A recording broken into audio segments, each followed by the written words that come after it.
Good evening. I'd like to call to order the July 9th Issaquah City Council Services and Safety Committee. My name is Chris Ray. I'm the chair, and with me this evening are Council Member Lindy Walsh. I knew I was going to screw something up tonight, so I just get it out of the way early. And Deputy County President Mariah Batiste. And we have 4 items on the agenda this evening. They are all informational items. We have an update on the garage, the teen cafe. We also have an update on the hazardous mitigation plan, update on economic development, and then finally an update on parks projects, bike park, dog park, and green Issaquah. We're not going to be taking any action this evening. If there is anybody in the public who would like to comment after each or any of the items, we will be taking public comment.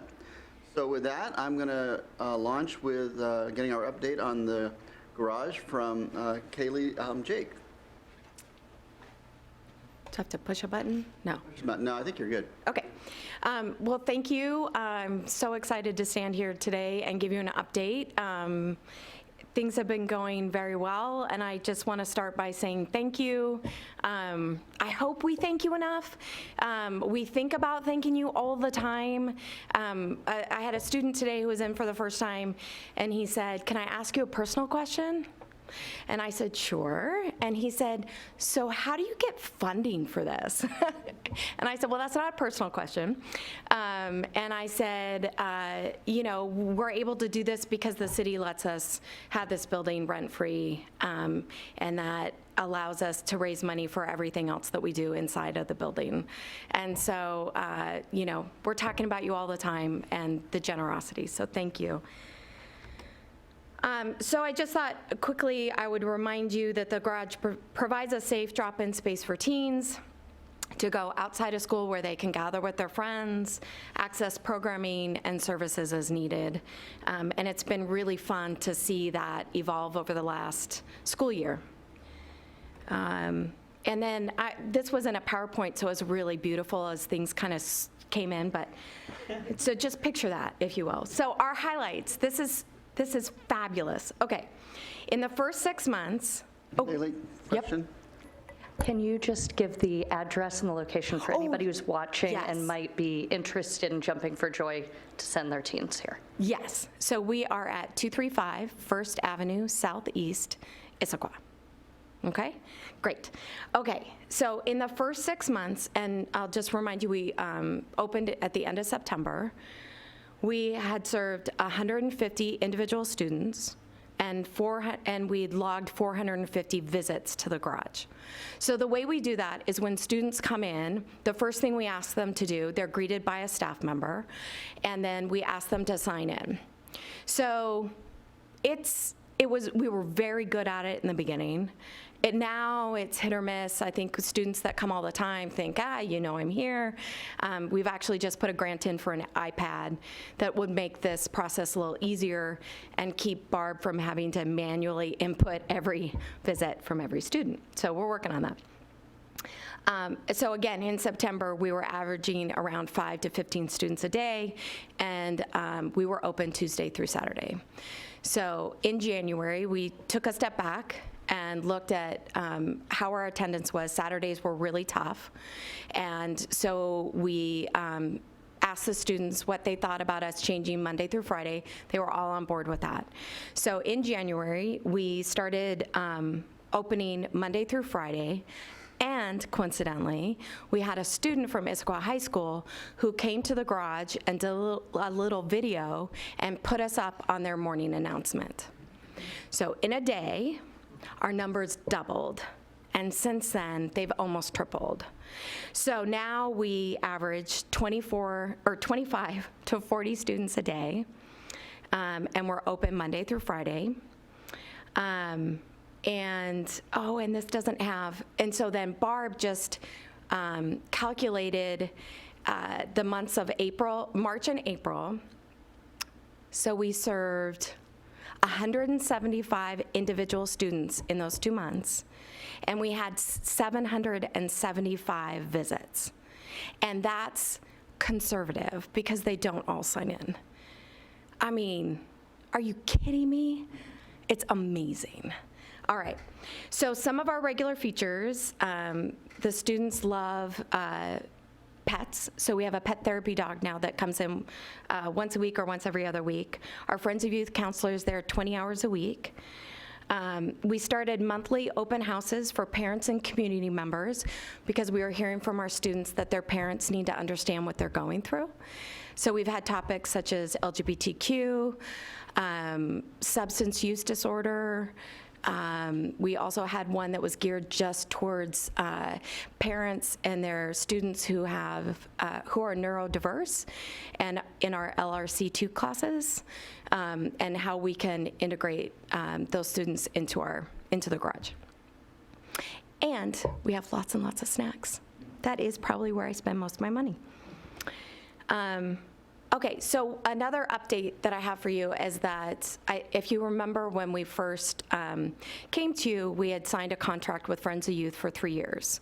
So they are our fiscal sponsor. So we're about a little over a year and a half into our contract, and we are starting to apply for our own nonprofit status. So I thought I'd give you kind of a timeline of what that will look like. We're hoping to have terminated our contract with Friends of Youth by June of 2020. That's the end of our fiscal year, so it will align pretty well with both of our systems. So what that's meant is that we've transformed our advisory council into a board member, or into board members, and that happened in May, so we have an official slate of board members now, and an executive committee, and I'll show you who those members are in a second.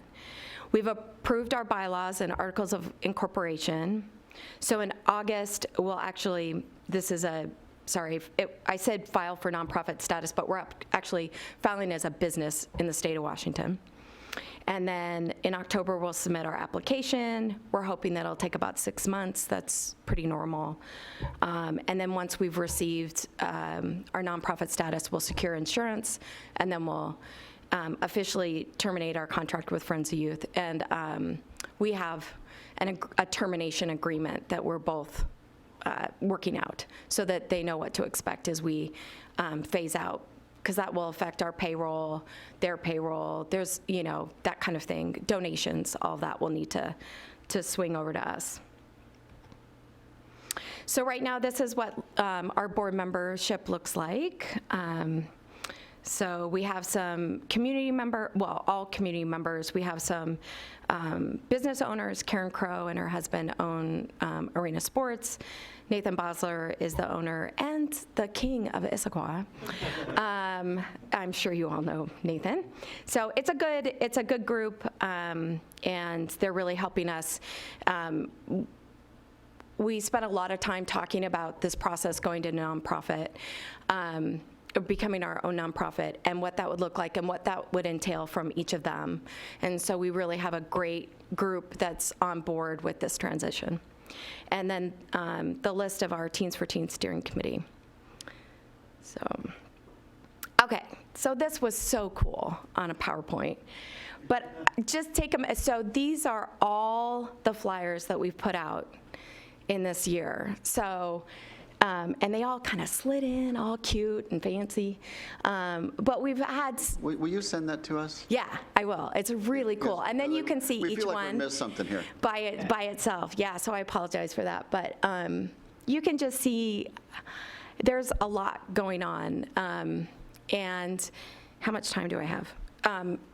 So I just, we had this idea, and you hope that we're able to serve the students in the way that's meaningful and has impact. And it took a while for us to get there.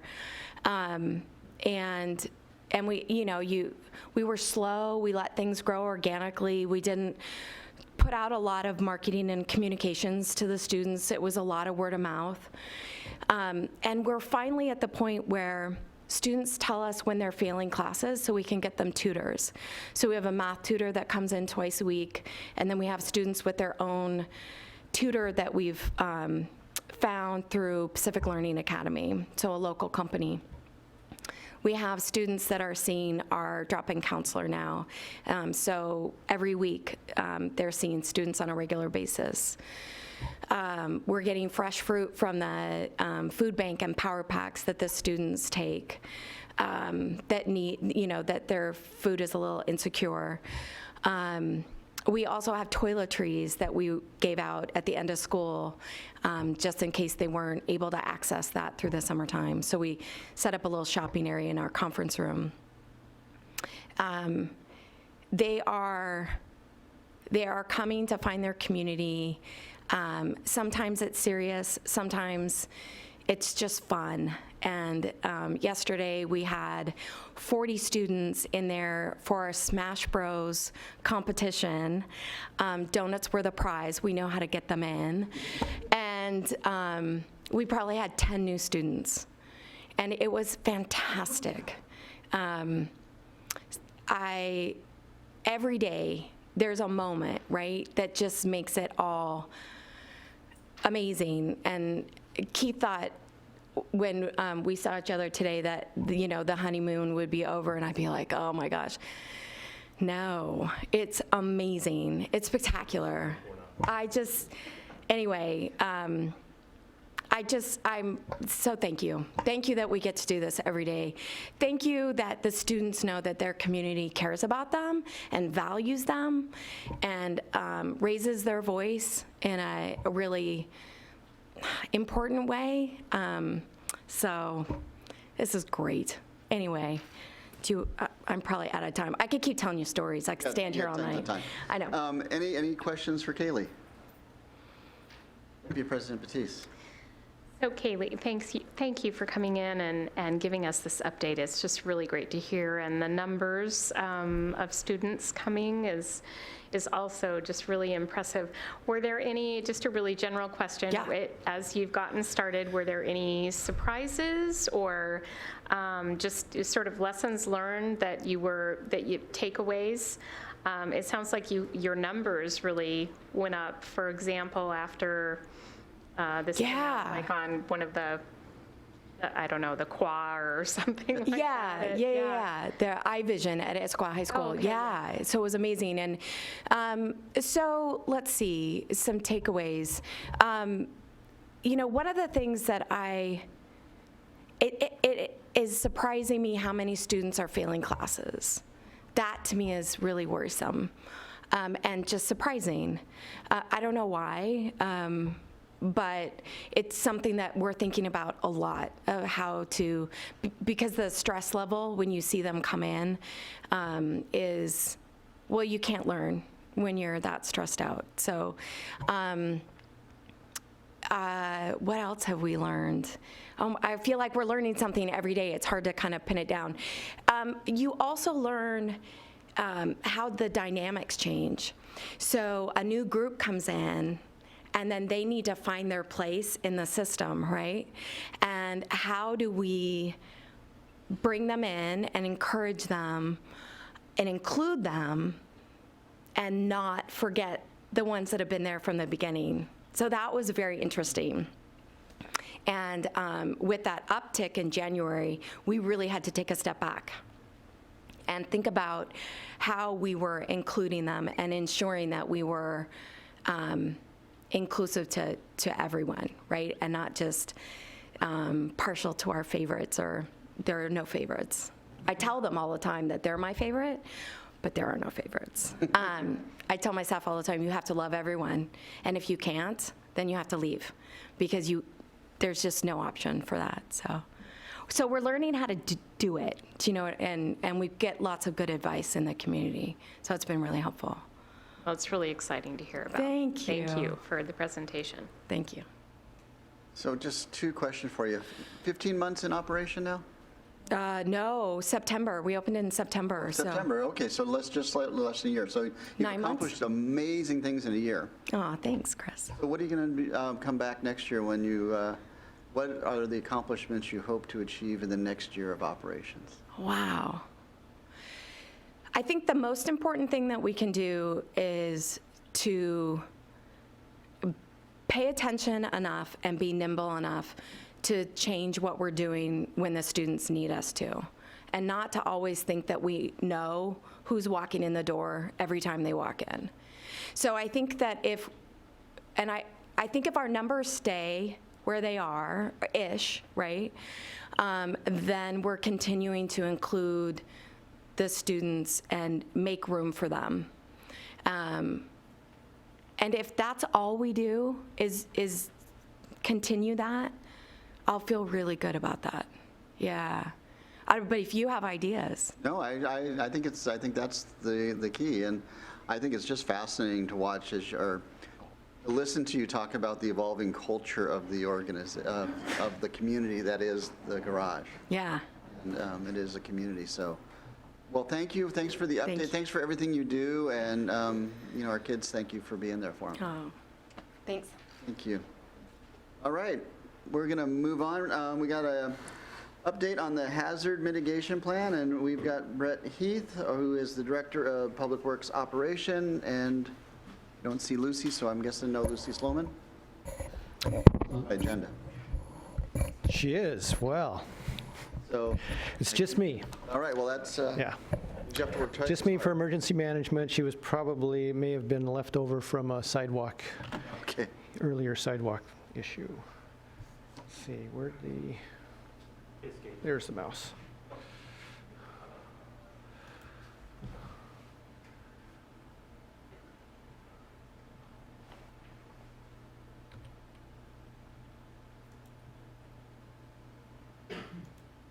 Yeah.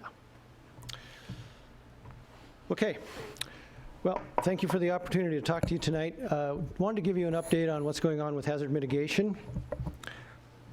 Let's see. So a couple of items, just real quick, and I went through hazard mitigation planning process. Going to talk a little bit about the process, our options, where we're at, our next steps, and then I'm going to finish up with a really pretty slide that will make you think about hazard mitigation in Issaquah.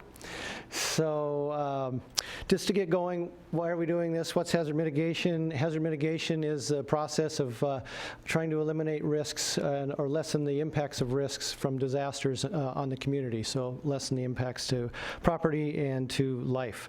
Why do we do it? There's a number of reasons. Obviously, we want to lessen the impacts to the community. It's also required under the Disaster Mitigation Act of 2000, and that's a federal requirement. And there are a number of federal grants required to disaster mitigation planning. So that's the incentive at the federal level. There's also, they found about a 4-to-1, sometimes more, benefit ratio between dollars spent on hazard mitigation versus the dollars spent on repairing something after the fact for a disaster. So $1 spent on mitigation, roughly $4 to $6 saved in disaster repairs. And then, of course, having a hazard mitigation plan also makes us eligible for hazard mitigation grants, which the City of Issaquah has used in the past as well. We have a couple of options when it comes to hazard mitigation planning. We can do it ourselves, do it locally, or we can join with other agencies. Issaquah has chosen to join in with other agencies in the past. We're doing it again in this round, joining with about 60 other agencies in King County, including King County, to put together a plan. There's be a basic plan, and then each of the agencies that are participating will have an annex to that plan that talks about agency-specific mitigation strategies. That's advantages to that, pretty obvious. We reduce our costs and eliminate duplicative efforts between a lot of the boilerplate type information that goes into these planning efforts. So the process that we're looking at, there we are. Process basically consists of risk assessment, identifying what the hazards are, things like earthquake, landslide, flood, volcano, all of the hazards that we have in our area. Mitigation strategies. So how are we going to, what are we going to do to address those different hazards that we have? How can we help mitigate them? And they range from things like buying out flood-prone properties to doing seismic retrofits on, we've done a number of those on our water system facilities, sewer system facilities, community type facilities, also public education, like our CERT program, where we're teaching people how to respond in a disaster, take care of themselves and the community. All of those things are different mitigation strategies. There's plan development, which is really just bringing all the pieces together for our annex, and then we submit the plan to King County. King County then incorporates all of the agency annexes into a master plan, and including the many county portions that are included, and then that's submitted to FEMA for approval. And then once a FEMA approves the process, then it's going to come back around to the local agencies, in this case Issaquah City Council, for adoption.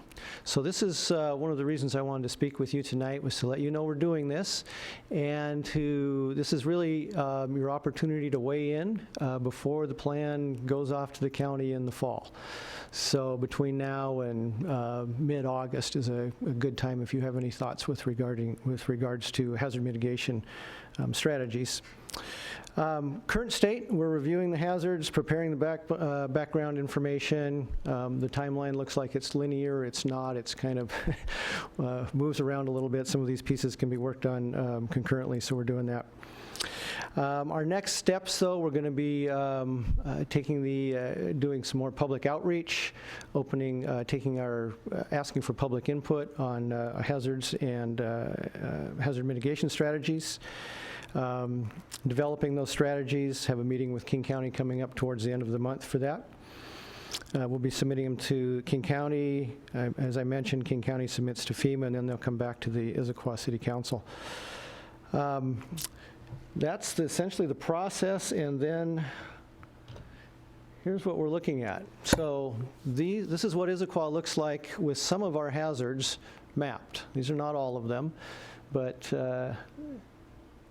mapped a number of them to give you a feel for what some of the things that we face. You can see the blue down the middle, 100-year floodplain in Issaquah. The red, the bright red, is steep slope.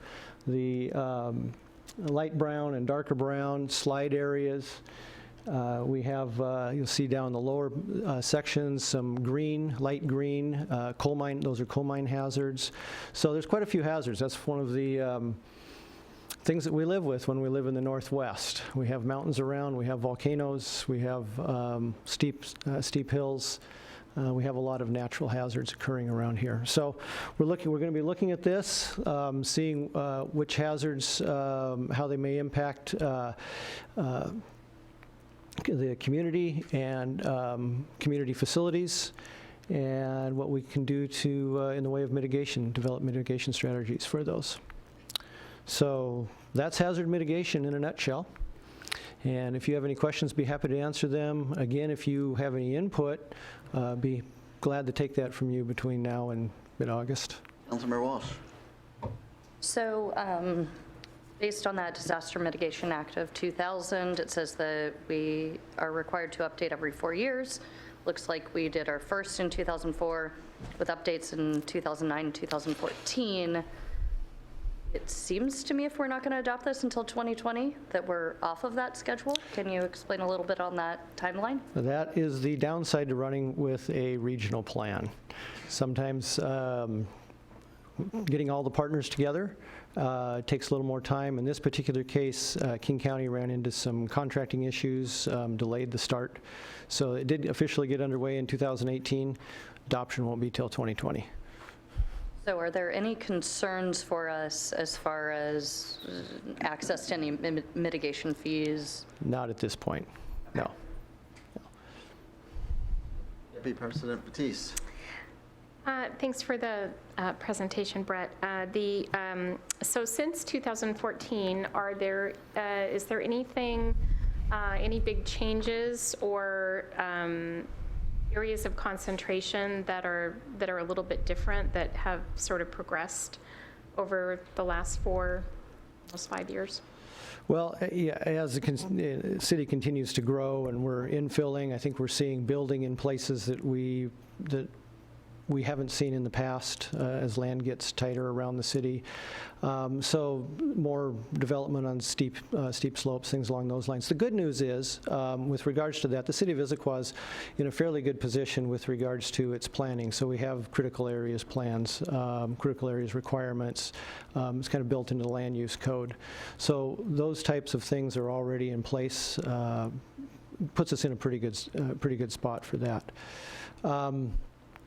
Apart from hasn't been any real major changes. We are getting new data, I think, is one of the things that we've seen between now and then. We have better LiDAR mapping with regards to landslides. That's what you'll notice on this map. This wasn't available back in 2014.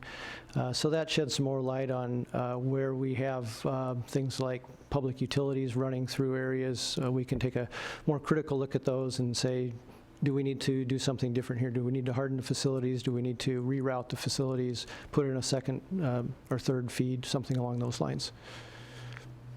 Thanks. And so when we're looking at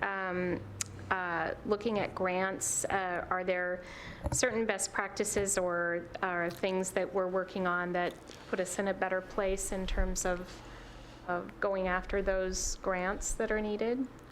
Well, the grants are, to get a hazard mitigation grant, you have to prove your cost benefit. So there's an entire cost benefit process that you go through on hazard mitigation grant, and it has to meet a threshold, a benefit threshold, or it won't be considered. So they're considered on a case-by-case basis, really based on what's the benefit return that a community is going to get for doing a project. So, if we have the plan in place, we have the criteria, our mitigation strategies, they're looking for, and we would be too if we're submitting a grant, which ones are going to give us the best return from a cost-benefit analysis. Thanks. And then just one last question about, so this is all leading up to adoption, and then once we get to adoption, then what do we do in terms of training and getting everyone wrapped around that new plan? Well, so the plan's going to identify strategies, which are really the core piece of the plan for each one of the agencies. We all have, around here, we all have similar hazards. But the key is really what are the mitigation strategies and how are we going to roll those out? Typically, mitigation strategies in the past, they've shown up in our capital improvement plan. Some of them may already be in there.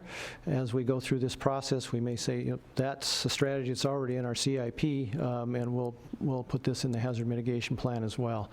So there's that process, and then it's just a matter of coordinating. One of the hazard mitigation planning pieces is to go through and look at the other plans in the city, so the comp plan, the land use code, things like that, and see how they're related to hazard mitigation.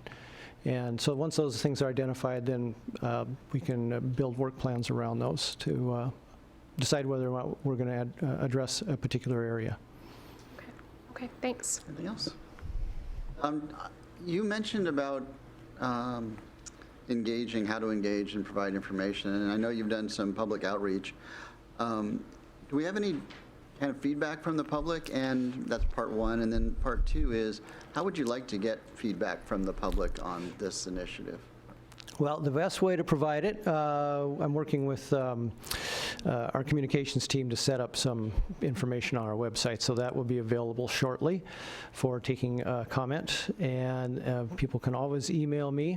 I'm on the city's address, city's website under Public Works or Emergency Management. And we are actually just starting the public community outreach process, so we'll be doing that through July and August. Great, thanks. Mm-hmm. I'm good. Brent, thanks for the presentation, and thanks for the work you're doing. Thank you.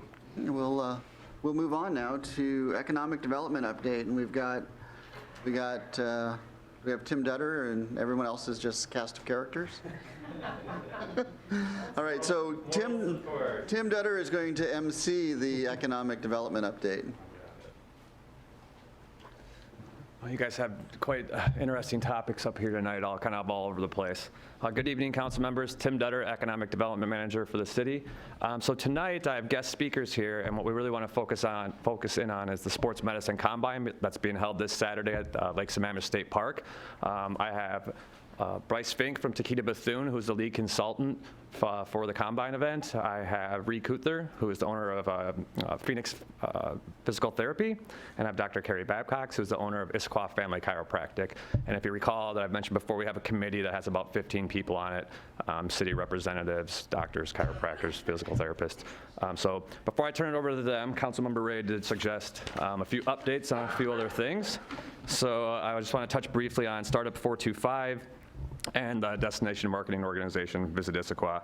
I had a conference call today with the Startup 425, which worked out well. They've developed an advisory committee with about 2 or 3 business reps from each of the 5 cities to kind of tell us which direction we want to take Startup 425. Are we doing what we need to be doing, or do we need to change some of the things? They're on a break until September. We started having them meet every 2 weeks for about 2 hours, and it was kind of overkill, so we're going to give them a break. In the meantime, we're designing 2 surveys, one that pertains to enhancing the curriculum for the 425 program, and one that pertains for a need for space or acceleration, so think of an incubator. So we're starting to reach out to entrepreneurs and ask them what their needs are. The final report will be produced after outreach and the survey is conducted.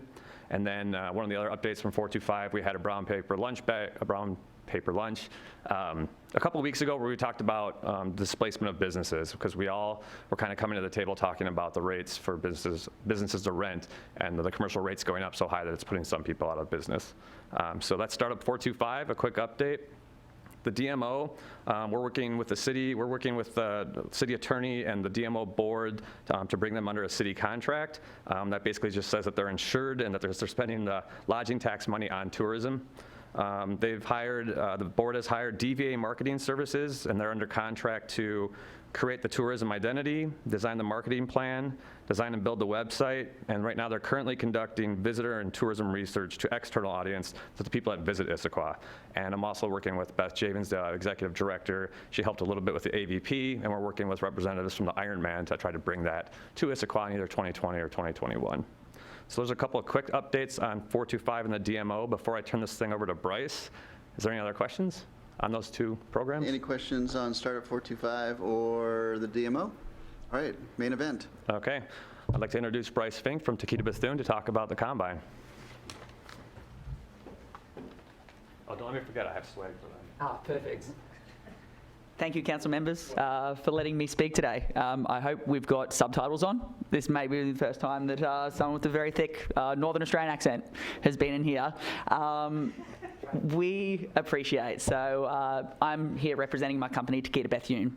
We've been based in Bellevue for the last 20 years and have had a great relationship with the city for the last 3 years in regards to the AVP event and now the Sports Medicine Combine. For a little bit of background, how I actually came into this position. No, I practiced for 9 years as a physical therapist in Australia in the positions where Carrie and Reed were. And one of the things that actually brought me to America was to be able to impact people on a greater level through healthcare. And it was actually through health tech. And I sort of stumbled myself into engagement and the engagement of the community. And we know that affordable healthcare is a hot button topic nowadays at a national level, as it should be, because healthcare prices are way too much for every American, and it's the same issues worldwide. For example, someone with type 2 diabetes will have an average cost on the community of $4,200 per year. One of the things that lead to that is obviously obesity and nutritional values. So when I got the opportunity to be asked by my company and by Tim to come on board, it was something that I really took to heart, because one of the ways that we create affordable healthcare is through great education. And one of the primary things that we really wanted to create with this Sports Medicine Combine is the education of the Issaquah community. And the response that we have had so far has been incredible. I don't like to talk of it as selling, but one of the things that we have to do is engage companies in this. And this has been one of the easiest sells that I've ever had to do when it's come to be able to get companies on board, because we have companies like Phoenix, companies like Issaquah Family, Chiropractic, and other great companies within this area that love helping people. And being part of the Innovation Partnership Zone, and I truly believe the Innovation Partnership Zone that we are part of is the one that is probably the most economically valuable to the city that has it, because there is a direct correlation between people's health and the risk of disease. People with lower health levels have lower income. So by fact, if you then increase the health of a community, you are going to increase their ability to invest within that community. So in leading to that, some of our main metrics that we've been able to come up with. So the healthcare industry is worth $2.8 trillion per year domestically. Areas within healthcare that are growing, so healthcare technology, and that's one of the points that we see sort of moving forward as we get past this, is worth $185 million annually, growing at a 15% level on per year to 24-25, where it's projected to be at $345 billion. We are lucky in the sense that we have Seattle right there, and there's no reason as to why we can't take from that and get those companies here in Issaquah. For example, 37 of our companies that are going to be there on the day are from outside the Issaquah area. They're from Kirkland, Kent, Seattle, Bellevue, Mill Creek, West Seattle, California, and Texas. We've had interest from companies from internationally, from Sweden, luckily from Australia, somehow we got the word over there, and nationally as well, from Philadelphia and Hawaii. But also we have our great companies here that we want to be able to increase their footprint through this event. So the way we are doing that, on the day of the event, we have 66 local companies that are going to be there. Originally, we wanted to be able to get over 1,000 local people at this event. At the moment, we're projected to have 1,500 plus people there at Lake Sammamish on July 13th, so this Saturday. We have 650 registrations right now, pre-registered. Talking to Suzanne at Parks yesterday, what they're looking at generally on a good day, and the weather looks like it's going to be good at the moment. We never know with the Pacific Northwest, is between 3,000 and 3,500 people down at this event. That allows companies like these to be able to get greater eyes on what we do, to be able to increase the voice of preventative healthcare and allow people to understand that great health is at our fingertips, and it's at our fingertips in Issaquah.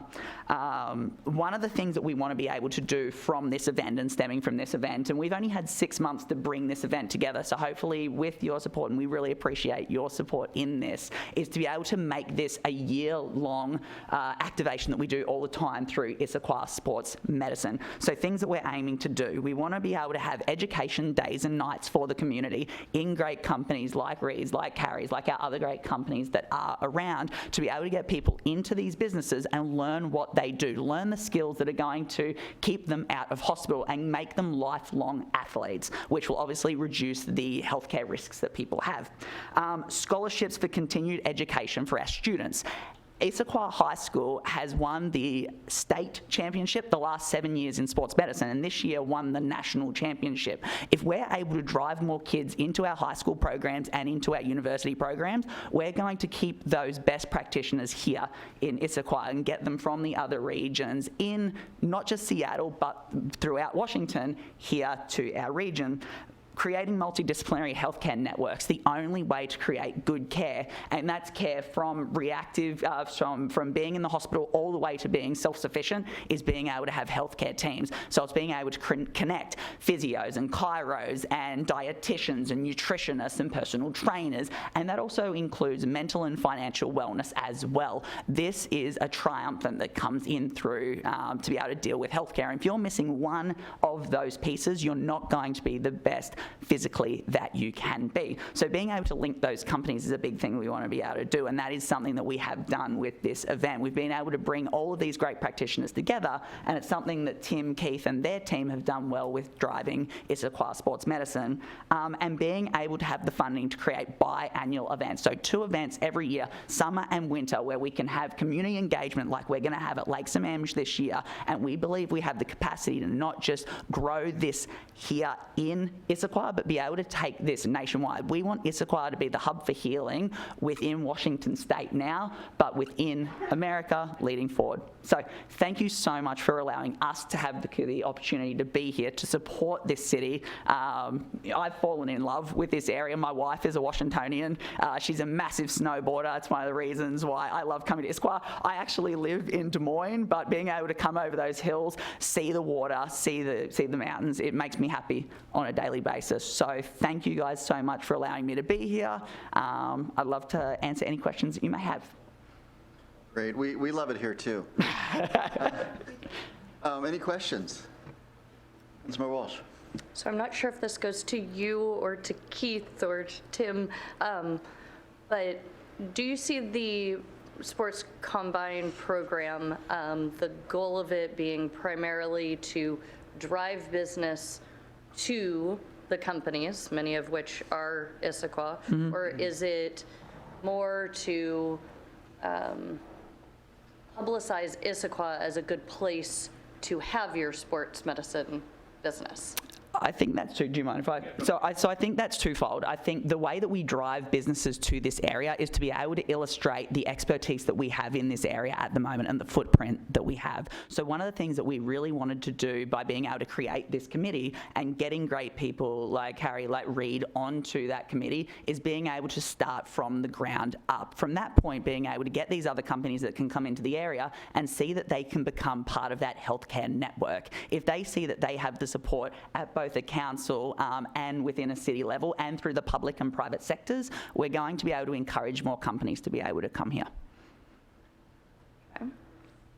I will say I have a little bit of skepticism here. As a business owner, I'm going to choose to put my business in a place where, yes, it can succeed, but also where I want to be as a person. And so to me, the way that we would get companies in is by making Issaquah as a whole a great place.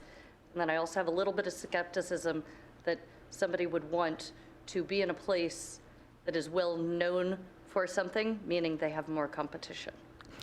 I will throw those two things out just as my own level of skepticism. I don't know if there's an answer there, but those are my thoughts. No, and as a business owner, I appreciate that as well. You know, obviously competition is a big part, you know, that drives capitalism. My family was always in a small family business. So definitely when you have other companies that are in that region, to be able to cause that does cause trepidation. One of the biggest things in healthcare, and one of the things that actually took me out of being a practitioner, was that fact of only being locationally based. You can only treat the people that are within your area, and the problem with healthcare or our industries is people think, oh, I'm either a chiro person or I'm a physical therapist person or I'm a nutritionist person. One of the things that we have to be able to illustrate that here we are a team when it comes to healthcare, and if other companies come in, that you're not going to take away their business, that you are going to be able to have the opportunity that if you have say a knee issue, and then once you get over the part where you're seeing the physical therapist or the chiro, that if you're confident that that other company is going to go, you know what, you're ready to go and see the exercise scientist or you're ready to go and see the personal trainer, then companies are going to be more willing to come here because they know that they're not going to have people taken away from them or not told to not go to those other companies. Deputy President Batiste. So thank you for the presentation tonight. One of the first things that I was going to bring up is that on our agenda, we don't have a presentation. And so it'd be great to just, I don't know, like videotape what we had. I mean, we've got this, but to some of those statistics and just some of the things that you're talking about it's great information for people to have and to get that out a little more widely.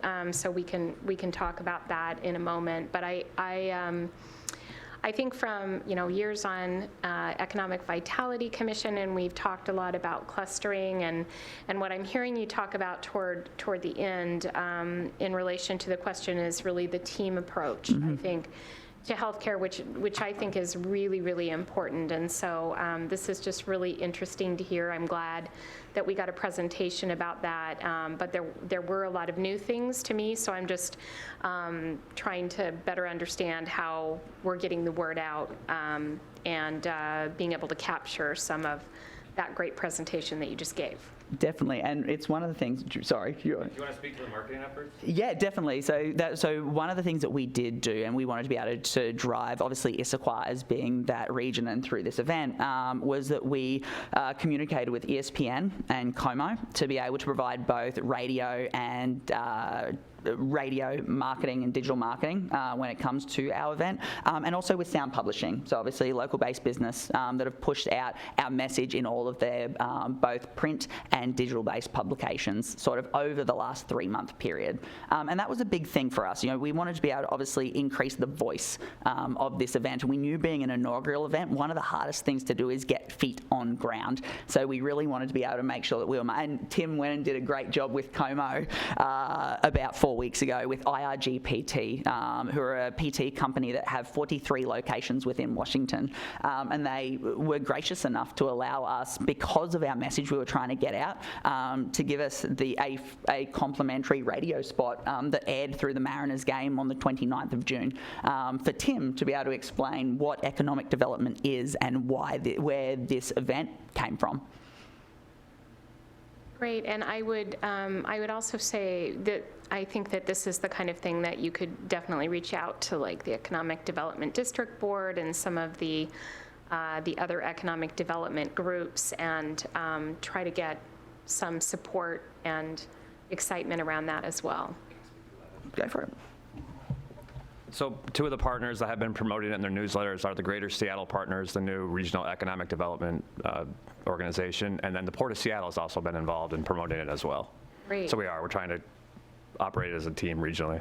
Okay, great. Thank you.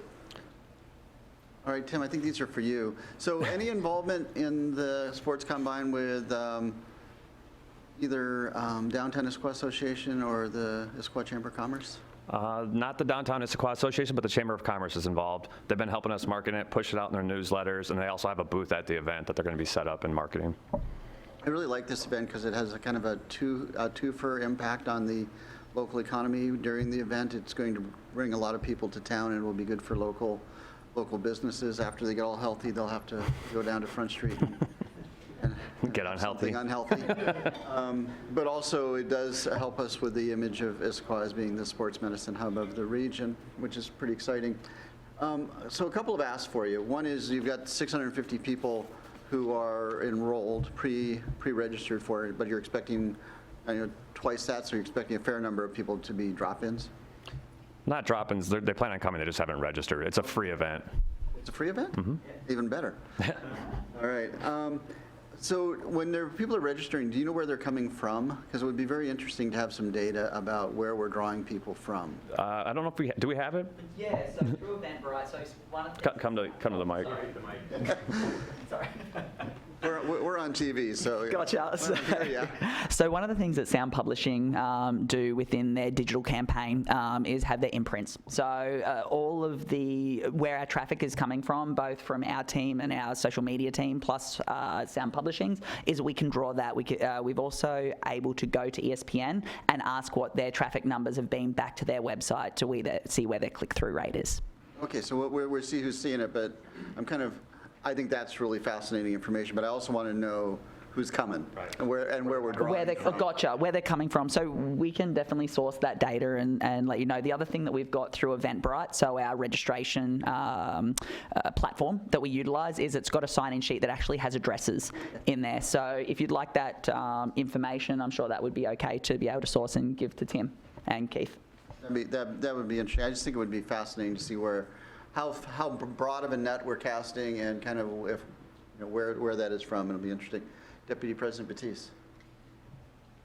Just one more thought on, I sat on the Puget Sound Regional Council Economic Development District Board, and we usually, when those meetings often consist of great presentations like this, where everyone is just learning as they go, and this might be after everything is wrapped up and that kind of thing, that might be a really great idea to present to that board, because I think that cities across the region would be excited.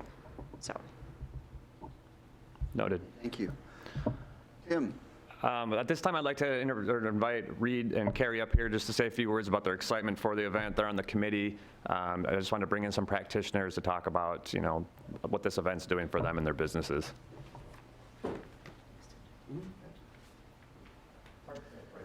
Hi, I'm Reed Cooter. I'm the owner of Phoenix Physical Therapy and Personal Wellness. I've been a therapist here in Issaquah for 20 years now. The last 4 of that as a private practice owner. And 2 things I've realized being in Issaquah is the sense of community. We'll have patients that run into each other in our waiting room that haven't seen each other since high school, and they're in their 7th decade. So there's that strong sense of connection. And then being a part of this committee, wanting to have that same sense of connection with my colleagues. So to your point, I think here in Issaquah, we do have a pretty collaborative approach to healthcare, and it's not a, there are competitors, of course, right? But at the same time, I see them as adjunct faculty to my staff. If I don't have somebody that is succeeding, I might send them off to Carrie or to another PT clinic that has a different specialty than I. So I think drawing that sort of collaborative nature into the city is going to be an important one for us moving forward. So. The second thing I've noticed about people in Issaquah is that they are staying active well later into life. And I think this event is going to be a great way to draw people in from the young kids doing the 5K with the sports medicine team over here at Issaquah, and then also your elderly population that's still out there hiking, playing pickleball, doubles tennis, and that sort of thing. So excited to just connect with the community. Carrie Babcock, Issaquah Family Chiropractic. Thank you for having me up here.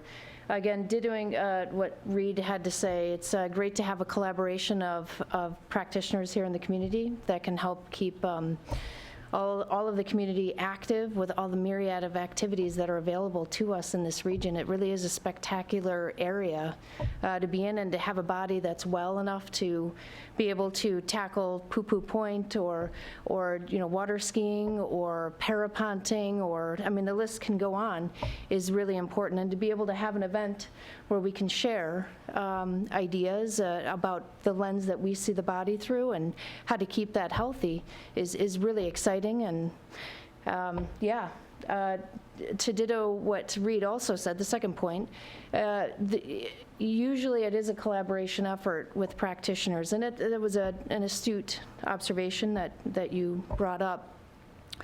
But usually the more practitioners you have, the more collaborative ideas you have about how to move through a particular athletic injury that somebody might have.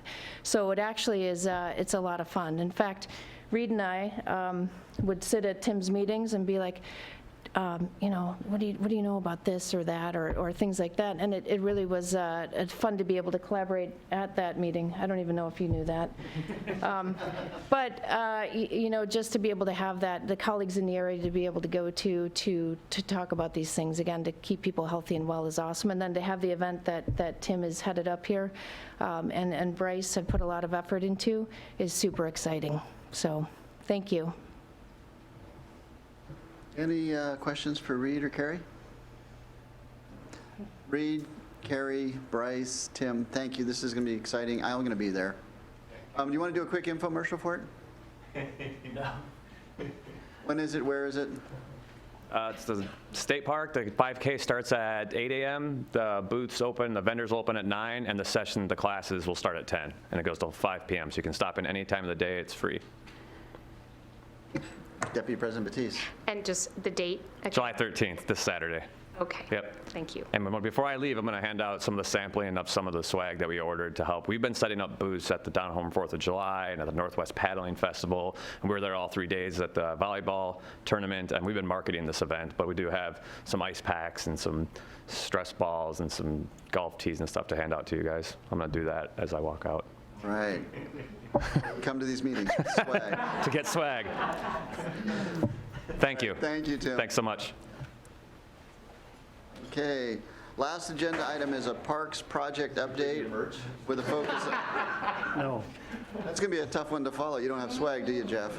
Project update on the bike park with a focus on the bike park, the dog park, and Green Issaquah. Parks Director Jeff Watling will be presenting along with Shante Floriani? Got it. Show you. Nailed it. Pardon me as I pull up our update here real quick. Sorry, I didn't have this up prior.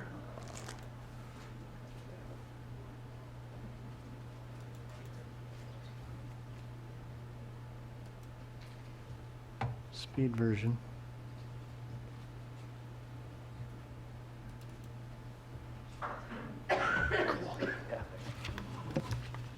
Not that that's super easy to read. I'm going to come down and join you, and Shantae will hang out up here.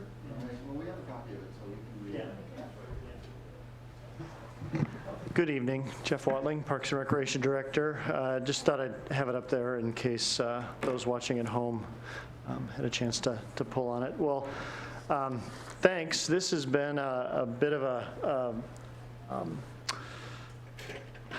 item in progress. I think at a prior Services and Safety Committee meeting, we talked a little bit about this template that we're creating, and what you have before you is really something that we've been working on to visually be able to just reflect our major work plan items, given some of the diversity of items that we've been working on, a chance for us to both share either at Park Board or with you as council or at community meetings, really just a snapshot of not only an update on what the scope of the project, any given project is, but where we're at in that effort. So it's still a work in progress. So as I've asked other groups, if you see things that you think work really well with this template or some other things that we can build on and work on, please would love your feedback. So that's some context as to what this is.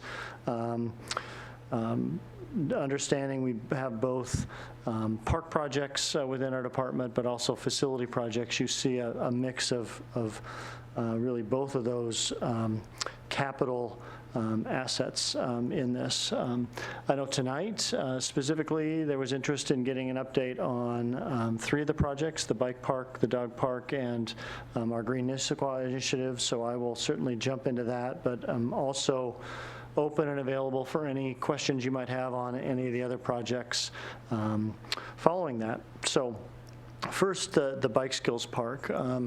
As you may know, this has been I think an asset that's been long dreamt. I think it dates back to early Issaquah Highlands development.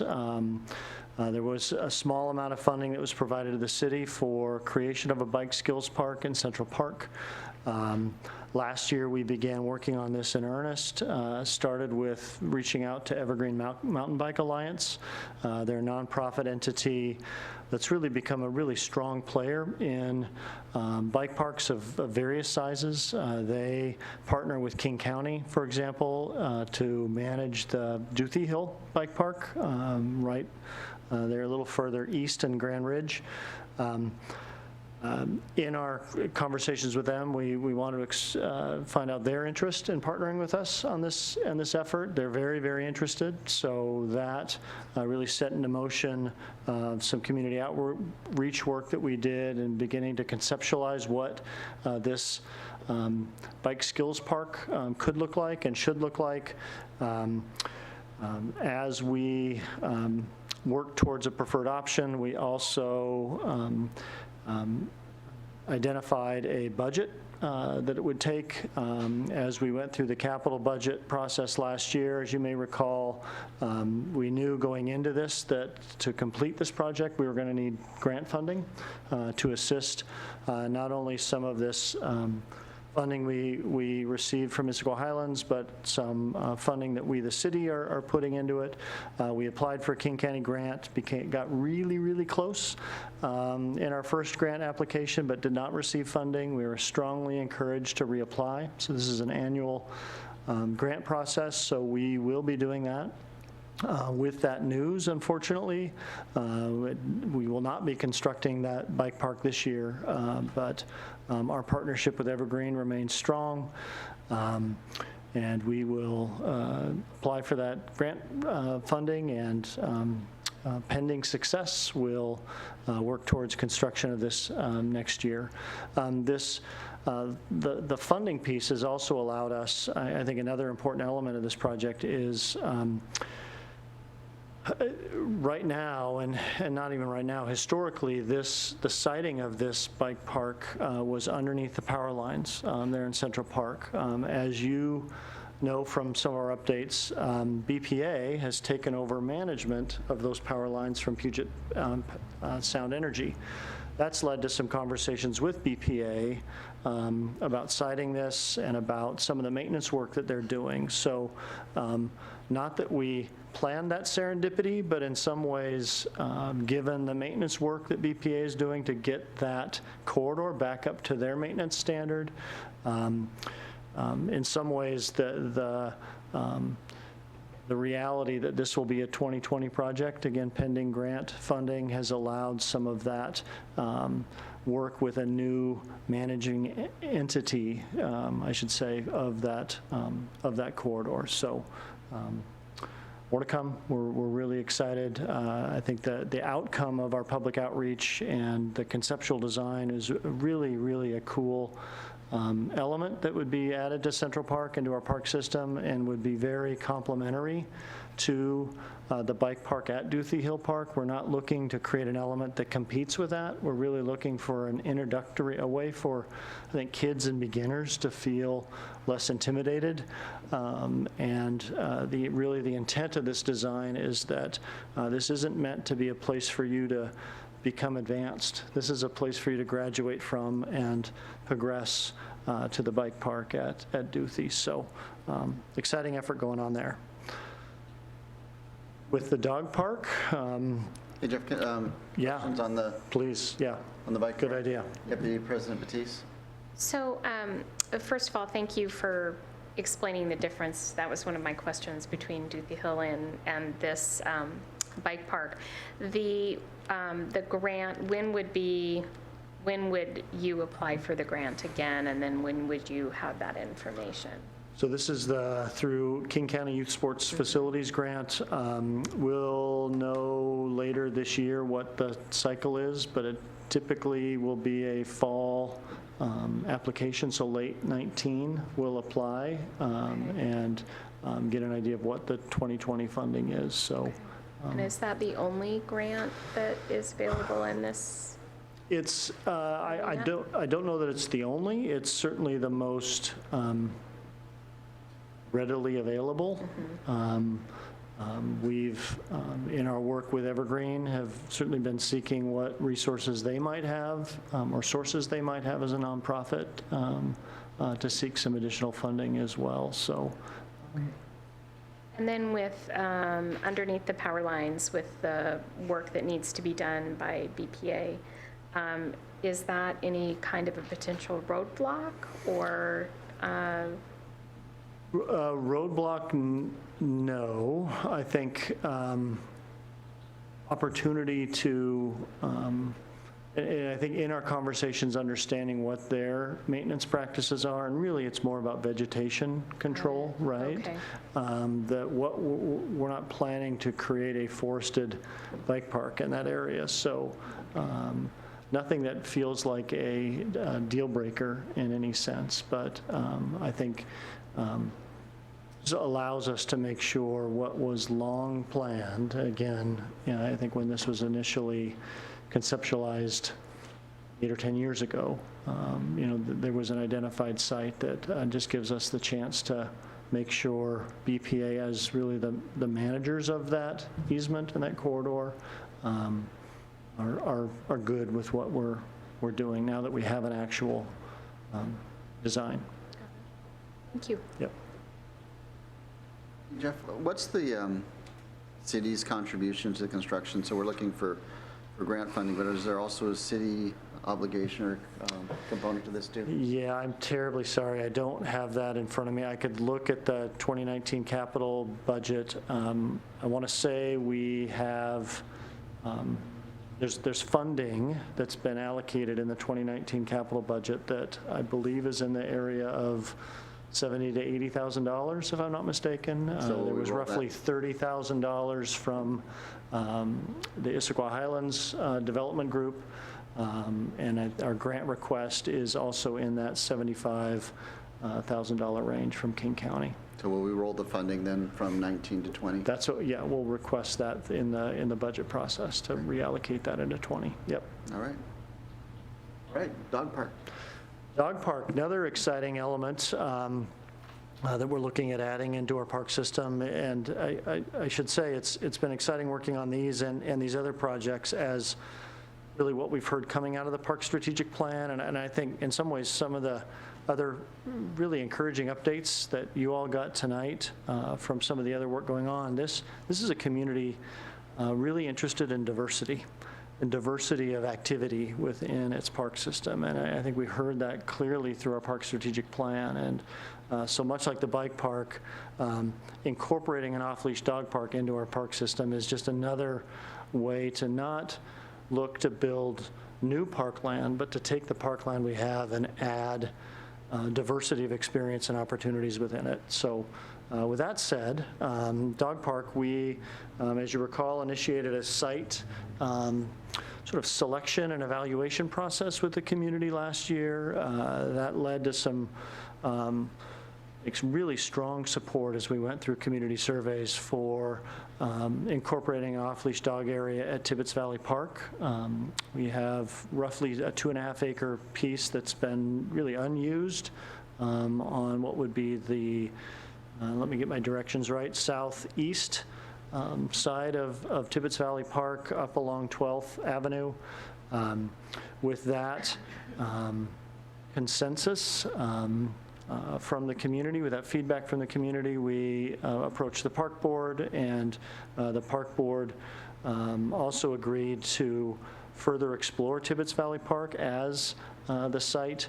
We earlier this year contracted with the watershed company to do some more focused assessment, environmental assessment of that area, looking at both the trees, the tree canopy, the health of the trees, and also looking at water or any sensitive areas on the site. The findings from that report were good in that there's no sort of fatal flaws with the site. There are two small, isolated, unregulated wetland areas that will now help to inform us in some conceptual designs.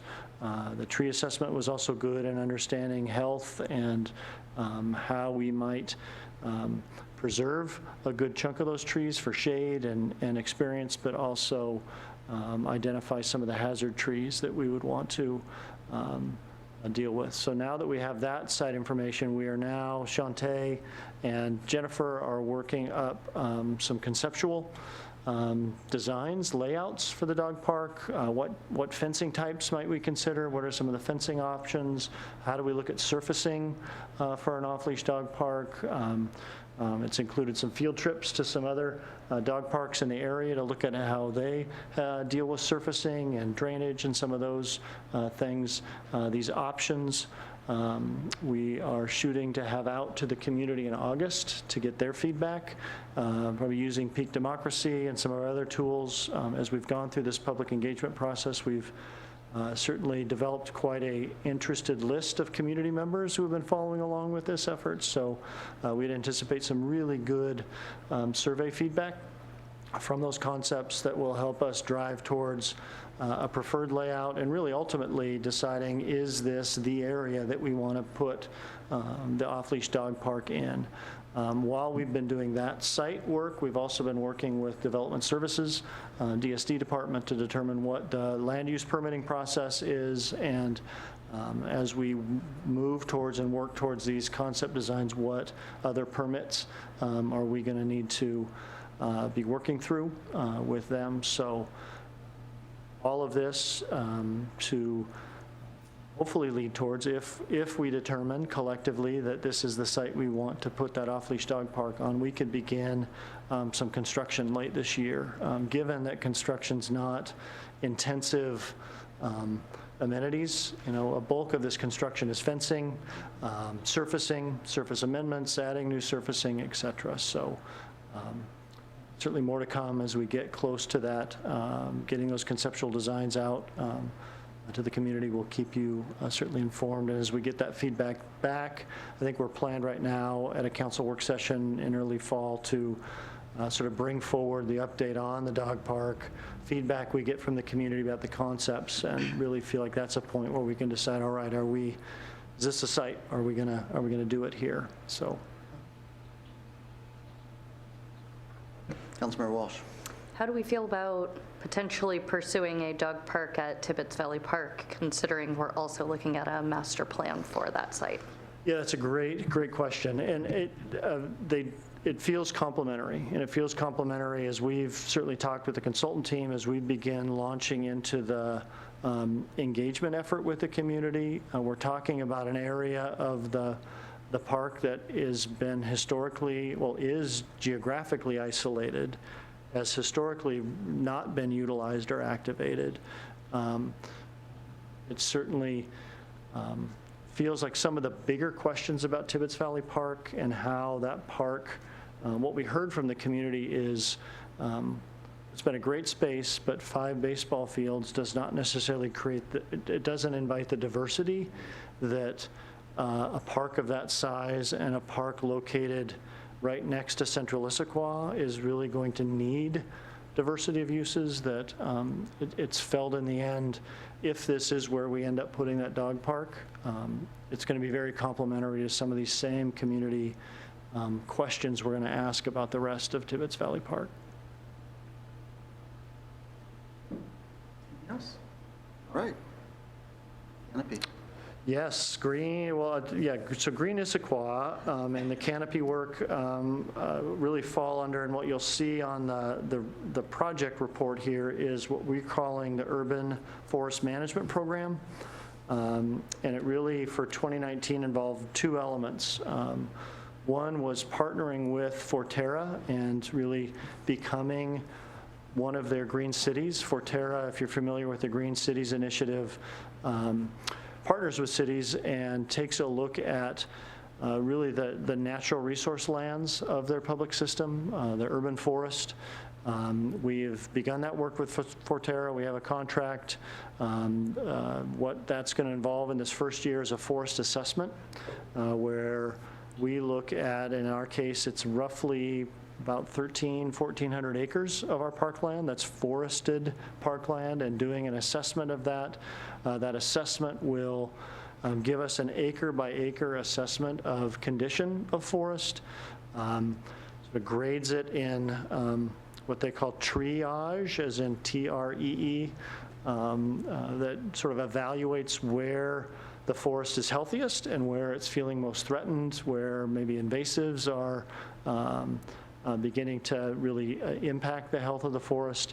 That work will be compiled in a report and really form and shape a strategy. So that work is underway. We actually, end of last month, late June, pulled together both Joanna from Forterra and city staff and invited really our partners who have been our stewards and our volunteer partners for years, Mountains to Sound Greenway, some of our residents who have been great partners with us in invasive control, and sort of introduced this project to them, really asked them, invited them to become our champions as we move through this process. A lot of excitement and interest in this. As we come out of that forest assessment piece here in year 1, it really sets up year 2, which is implementation. And just from my experience working in another city where we launched a Green City initiative as well, it really becomes a great platform for multiplying and maximizing volunteer efforts and opportunities within our forested lands, and really allowing us to become strategic in where we're seeing invasives threatening our public lands more so than other areas, and take some of the randomness out of where our volunteer efforts are and really focus them on helping us to manage the system. So exciting to get that program underway. Certainly we'll keep you updated as that moves forward. The second element that I know you as council asked for through the budget process was doing the tree canopy update that was last done in 2012. So we have been partnering with King Conservation District, the consultant team who's done a lot of work in tree canopy assessments and updates is just sort of finishing up their first draft. We are in process of getting that out to the other departments, knowing that this tree canopy assessment really has more of a land use element to it, getting development services time to provide us some comment on that, as well as Public Works Engineering and our other sort of land use partners within the city. I think that is on track for getting an update to you as council here in the next couple months. I can take a look at the planning calendar, but I know that's coming up. So some good work there. I know that within our comprehensive plan, within our city goals, we've had a tree canopy cover goal of 51%. It looks through the assessment, and it's a pretty impressive process of what they do. We're right there at 51% canopy cover, so there'll be certainly a lot more analysis that'll come with that data, but certainly will be a helpful tool for us, not necessarily us as a parks department, but us as a city with both our land use goals and other priorities. Questions? Deputy President Batiste. Not really a question. I just was, that was great to see the tree canopy work done with the King County Conservation District. I know that they do a lot of great work in that area. And so that basically the draft plan is back, and then when council gets an update is just still to be determined. Is that? Yes, Okay. yes. It's on the planning calendar. I want to say, I believe it's in September. Okay. And so that was just for the city of Issaquah, and they came in and helped us. Okay, great. Correct. Thank you. Yep. Councilmember Walsh. It's a pretty standardized report, I should say, that again was done in 2012. This is really that providing an update. Yeah, I to was that. just, Yeah. it was interesting, after sitting on that board, a lot of times they'll go forward and do, like, we're going to focus on these cities, this area. So it was great that we were able to get it done so quickly and have that information. So that's great. Thank you. It'll be helpful too, that this will also, part of this analysis will be some comparison work and opportunity for us, in fact, to look at data from other cities and do some comparison A lot of work. great So, yep. information. Okay, thanks.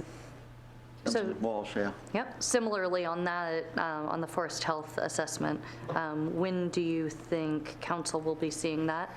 And will it include any comparative ideas to other cities, or does it come with a strategy and action, or is it just a report on here's the state of things? A little bit of everything. So that will end up with an urban forest management plan. As for Terra, I think the number of green cities now, I believe there's 9 or 10 within King County. So part of this partnership and the advantage of this is, yeah, our strategies, our recommendations are going to learn from what's worked well with some of those other cities. So I believe that the plan, the document itself is probably on track for late this year. November, December, we'll start sort of working through the draft. Like I said, that assessment's really going to be year one work and take that pretty much that full year. And then year two becomes that focus on implementation and how do we start, what steps do we want to start taking and how do we take them? Any other thoughts, comments on the parks progress? Oh, Councilmember Walsh. I have a question on a different All item. right. Okay, so the Confluence Park turf and irrigation, it shows there were bid opening and rejection and then rebid advertisement. Can you talk through that just a little bit? Absolutely, yes. So this is some Department of Commerce grant money we received to leverage with some city investment to take the lawn areas within Confluence Park that are outside the creek buffer and I think, make them more functional and usable and supportive for community use, both drop-in and event use. We did go out to bid this summer, or previously this spring. Bids we received one bid, and in fact, in doing the math, was not complete. Was also, I think, we were victims of a very competitive summer season. And so we have it out to bid again. We sat down with our design team, made some alterations. It's back out to bid. We're reopening bids here the 18th of July. Now shooting for a fall install, which would still be a good time to do this work. We think we're going to get some more competitive interest doing it that time of year. So we're optimistic that we'll get some more attractive bids and be able to get this work done in the fall. Anything else? Oh, Deputy President Batiste. So a different topic on the park signage and trail wayfinding design. Yeah. So it talks about developing a holistic and creative brand for Issaquah, and then a wayfinding plan that supports and executes and delivers that brand. So we've got the wayfinding plan adoption toward the end of the year being the adoption coming forward. So that's just for the wayfinding piece of things. Have those broken apart in terms of branding strategy and wayfinding? Yeah, as we just this past week, in fact, in working with communications, development services, administration,